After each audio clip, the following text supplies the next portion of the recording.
बिस्मिल्लाहिर्रहमानिर्रहीम अस्सलामु अलैकुम वरहमतुल्लाहि वबरकातुहू। कैसे हैं अजीज तलबा तालिबात, उम्मीद करता हूँ सब लोग ठीक होंगे। ग्रेड 8 यानी 8वीं क्लास का जो है साइंस का पेपर आ चुका है। वर्जन 1 का ये पेपर है। डियर स्टूडेंट, इस वीडियो के अंदर जो है उर्दू मीडियम और इंग्लिश मीडियम का मुकम्मल पेपर हल किया गया है। इसके बाकी वर्जन इंशाअल्लाहुल अजीज जल्द ही अपलोड कर दिए जाएंगे। वीडियो की तरफ आगे बढ़ने से पहले हमारी रिक्वेस्ट है, जो लोग इस चैनल पे नहीं है काइंडली चैनल को सब्सक्राइब करें, लाइक करें, शेयर करें, ताकि आने वाली तमाम लेटेस्ट वीडियोस सबसे पहले आप लोगों तक पहुंच सकें। जी तो dear students, mid term school base assessment SPA 2025-26 grade 8 subject science है।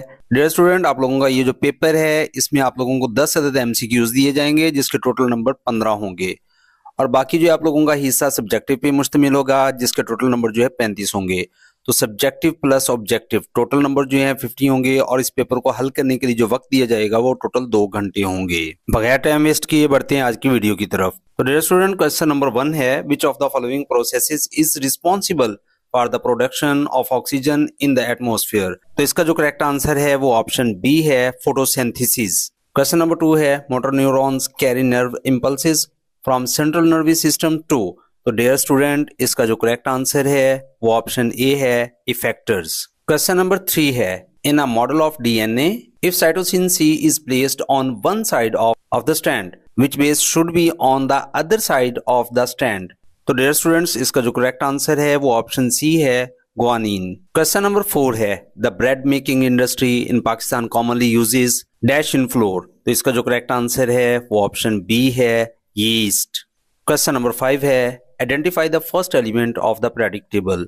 तो डियर स्टूडेंट, इसका जो करेक्ट आंसर है वो ऑप्शन ए है, हाइड्रोजन। क्वेश्चन नंबर 6 है, identify the chemical reaction taking place in the given equation. Dear student, यहाँ पे आप लोगों को एक इक्वेशन दे दी गई है जो कि कुछ इस तरह से है, zinc plus copper sulphate, forward arrow, zinc sulphate plus copper. तो डियर स्टूडेंट, इसका जो करेक्ट आंसर है वो ऑप्शन सी है, डिस्प्लेसमेंट। क्वेश्चन नंबर 7 है, विच ion do acids produce in an aqueous solution. तो डियर स्टूडेंट, इसका जो करेक्ट आंसर है वो ऑप्शन ए है, hydrogen positive ion. Question number 8, if the area of a body increases the effect of force will. तो इसका जो correct answer है वो ऑप्शन बी है, डिक्रीजेस। क्वेश्चन नंबर 9 है, the pencil in the glass of water appears broken, this is because of dash of light. तो dear student, इसका जो करेक्ट आंसर है वो ऑप्शन बी है, रिफ्रैक्शन। लास्ट क्वेश्चन है, question number 10, 125 ampere current is passing through a circuit to which 200 voltage is provided, what will be the value of resistance of circuit. तो dear student, इसका formula कुछ इस तरह से होता है, वोल्टेज डिवाइडेड बाय एम्पेयर, यानी आप लोगों ने जो है 200 को 125 पे डिवाइड कर देना है।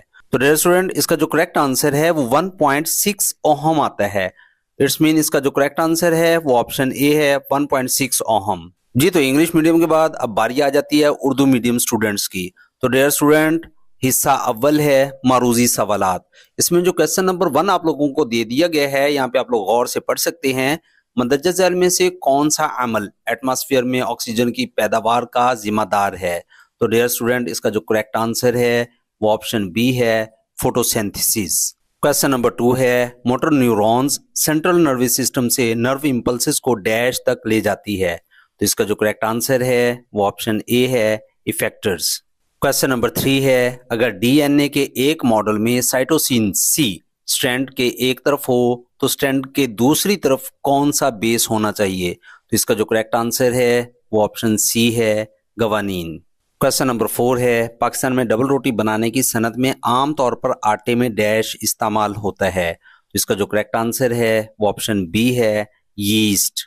क्वेश्चन नंबर 5 है, पीरियोडिक टेबल के पहले एलिमेंट की शनाख्त करें। तो डियर स्टूडेंट, इसका जो करेक्ट आंसर है वो ऑप्शन ए है, हाइड्रोजन। क्वेश्चन नंबर 6, दी गई मसावात में किस किस्म का रिएक्शन हो रहा है। आप लोगों को यहाँ पे जो एक मसावात दे दी गई है, इसमें आप लोगों ने जो है रिएक्शन बताना है। तो डियर स्टूडेंट, इसका जो करेक्ट आंसर है वो ऑप्शन सी है, डिस्प्लेसमेंट। क्वेश्चन नंबर 7 है, एसिड पानी के सॉल्यूशन में कौन सा आयन पैदा करता है। तो इसका जो करेक्ट आंसर है वो ऑप्शन ए है, hydrogen positive ion. Question number 8 है, अगर किसी जिस्म का एरिया बढ़ जाए तो उस पर लगने वाली फोर्स। तो इसका जो करेक्ट आंसर है वो ऑप्शन बी है, कम हो जाएगी।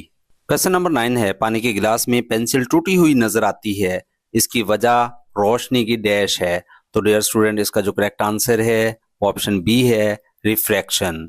आखिरी सवाल है सवाल नंबर 10। एक सर्किट में जिसको 200 वोल्टेज फराहम किया गया है और इसमें से 125 एम्पियर करंट गुजर रहा है, सर्किट की रेजिस्टेंस क्या होगी? तो डियर स्टूडेंट इसका जो करेक्ट आंसर है वो ऑप्शन ए है, 1.6 ओहम। तो डियर स्टूडेंट ये था हिस्सा ऑब्जेक्टिव, जो कि अल्हम्दुलिल्लाह हम लोगों ने समझ के हल कर लिया है। अब इसके बाद बात कर लेते हैं सब्जेक्टिव पार्ट की, लेकिन उससे पहले एक अहम बात सुन लें, समझ लें। बहुत सारे स्टूडेंट्स जो है जस्ट ऑप्शन नंबर याद करते हैं ए बी सी इस तरह से, और पेपर के अंदर जो है वो मिस्टेक कर आते हैं, बाद में कहते हैं कि ये हमारे पेपर में नहीं आया। तो डियर स्टूडेंट आप लोग जो है सवाल को अच्छी तरह से पहले पढ़ लिया करें, सुन लिया करें और उसका जवाब जो है अपने जहन में बिठा लिया करें। उसके बाद जो है आप लोग अपने पेपर को सॉल्व किया करें। बहुत सारे स्टूडेंट्स यही सबसे बड़ी मिस्टेक करते हैं कि जस्ट वो एक पेज के ऊपर जो है 1 का बी, 2 का ए, 3 का सी इस तरह से जो है आंसर्स लिख लेते हैं और बाद में जो है उनके नंबर कम आ रहे होते हैं या फिर उन्हें पेपर की समझ नहीं आ रही होती। डियर स्टूडेंट अगर आप लोग जो है गौर से वीडियो को सुन लेते हैं, समझ लेते हैं, तो आप लोगों को रट्टा लगाने की जरूरत नहीं पड़ती। चलें जी अब बात कर लेते हैं सब्जेक्टिव पार्ट की। क्वेश्चन नंबर 11 का फर्स्ट पार्ट है, how does genetics help in the transfer of biological information? Genetics biological information की मुंतकली में किस तरह मदद करती है? डियर स्टूडेंट इसका आंसर नोट कर लें। Genetics transfer the biological information in the form of genes from parents to offspring. Urdu medium students सवाल ये है कि जेनेटिक्स बायोलॉजिकल इंफॉर्मेशन की मुंतकली में किस तरह मदद करती है? तो इसका आंसर नोट कर लें। जेनेटिक्स वालिदैन से औलाद में जीन की शक्ल में बायोलॉजिकल इंफॉर्मेशन मुंतकिल करती है। क्वेश्चन नंबर 11 का बी पार्ट है, differentiate between genetic and environmental variations with examples. क्या कहते हैं कि जेनेटिक और एनवायरमेंटल वेरिएशंस के दरमियान फर्क मिसालों की मदद से वाज़ेह करें। तो डियर स्टूडेंट इसका आंसर नोट कर लें। Genetic variations, the variations which arise due to change in genes are called the genetic variations. For example skin colour, blood type, eye color, tongue rolling, etc. Environmental variations, the variations which are caused by environmental influences are called environmental variations. For example, language, scar on skin, etc. Urdu medium students सवाल ये है कि genetic और environmental variations के दरमियान फ़र्क मिसालों की मदद से वाज़ेह करें। तो इसका जवाब नोट कर लें। जेनेटिक वेरिएशंस वो वेरिएशंस जो जीन में तब्दीली की वजह से पैदा होती हैं उन्हें जेनेटिक वेरिएशंस कहते हैं। मिसाल के तौर पर जिल्द का रंग, खून की किस्म, आंखों का रंग, ज़बान का घूमना वगैरह। एनवायरमेंटल वेरिएशंस वो वेरिएशंस जो माहौलियाती असरात की वजह से पैदा होती हैं, इन्हें एनवायरमेंटल वेरिएशंस कहा जाता है, मसलन ज़बान, जिल्द पर दाग वगैरह। क्वेश्चन नंबर 11 का सी पार्ट है, how does a camel survive in the desert? Explain. ऊंट सहरा में कैसे जिंदा रहता है, इसकी वजाहत करें। तो डियर स्टूडेंट इसका आंसर नोट कर लें। The body of the camel shows excellent adaptation to living in the desert. They have long eyelashes to keep sand out of their eyes and wide feet to distribute their weight evenly on the sand. Their hump can store fats which are used for a long time. Urdu medium students सवाल ये है कि ऊंट सहरा में कैसे जिंदा रहता है, इसकी वजाहत करें। तो इसका आंसर नोट कर लें। ऊंट का जिस्म सहरा में रहने के लिए बेहतरीन मुवाफकत जाहिर करता है। उनकी आंखों से रेत दूर रखने के लिए लंबी पलकें होती हैं और उनके चौड़े पांव होते हैं ताकि उनका वजन रेत पर यकसा तौर पर तकसीम हो सके। उनके हम फैट्स को जखीरा कर सकती है, यानी उनकी जो कोहान होती है वो फैट्स को, वो चर्बी को जो है जखीरा कर सकती है, जो लंबे अरसे तक इस्तेमाल होती हैं। नेक्स्ट क्वेश्चन नंबर 12 का ए पार्ट है, what is meant by a chemical reaction? Chemical reaction से क्या मुराद है? तो डियर स्टूडेंट इसका आंसर नोट कर लें। Any reaction in which atoms present in different substances rearrange themselves to form a new substance is called a chemical reaction. Urdu medium students सवाल ये है केमिकल रिएक्शन से क्या मुराद है, इसका जवाब नोट कर लें।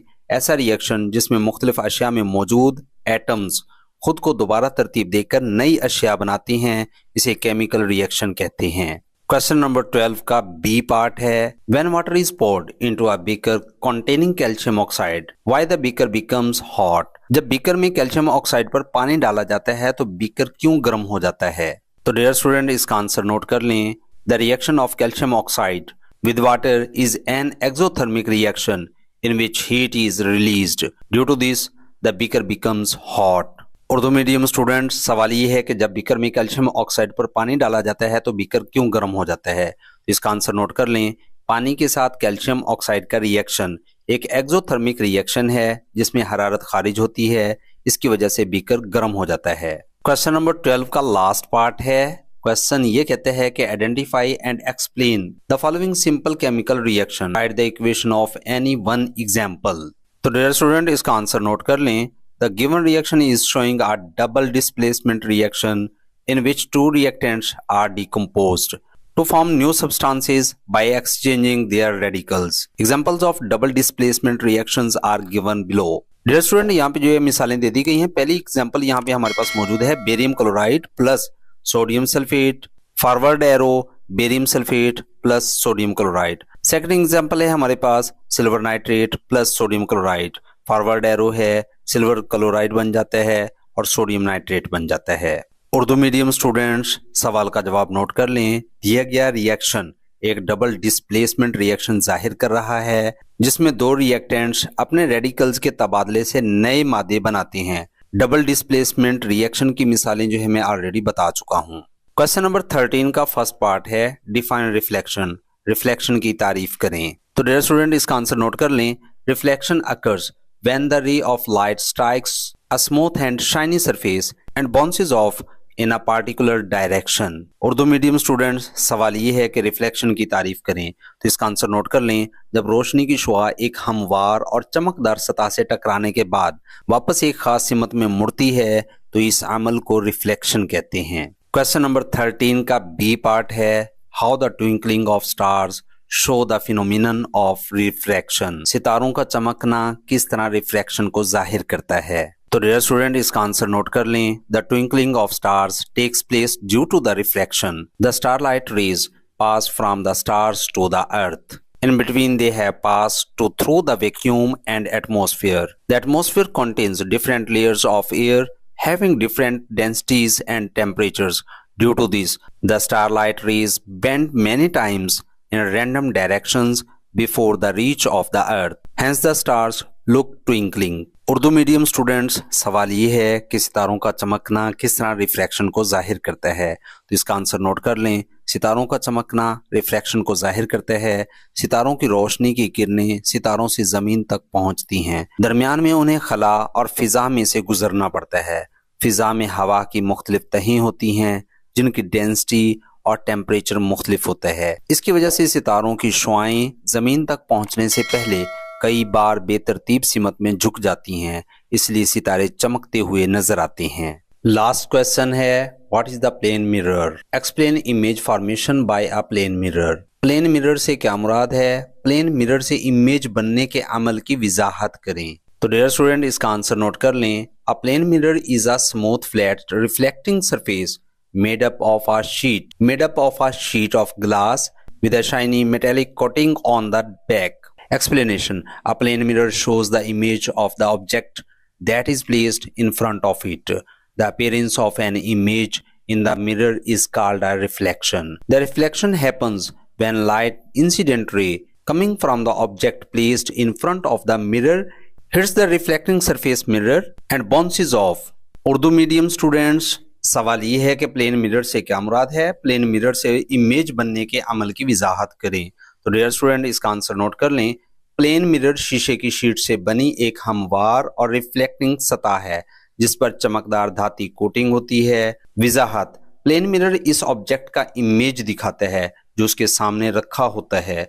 मिरर में इमेज की ज़ाहिरी शक्ल को रिफ्लेक्शन कहते हैं। मिरर के सामने रखे हुए ऑब्जेक्ट से आने वाली रोशनी रिफ्लेक्टिंग सतह से टकराती है और वापस मुड़ती है तो रिफ्लेक्शन वाकई होती है। तो डियर स्टूडेंट, ये था आप लोगों का साइंस का पेपर। अगर मजीद वीडियोस आप लोग चाहते हैं तो ऐसे तमाम दोस्त अहबाब जिन्होंने अभी तक चैनल को सब्सक्राइब नहीं किया उन सबसे हमारी रिक्वेस्ट है काइंडली चैनल को सब्सक्राइब करें, लाइक करें, शेयर करें ताकि आने वाली तमाम वीडियोस सबसे पहले आप लोगों तक पहुंच सकें। तो डियर स्टूडेंट, इंशाल्लाह नेक्स्ट वीडियो में होगी मुलाकात। अपना रखें ढेर सारा ख्याल। फी अमानिल्लाह।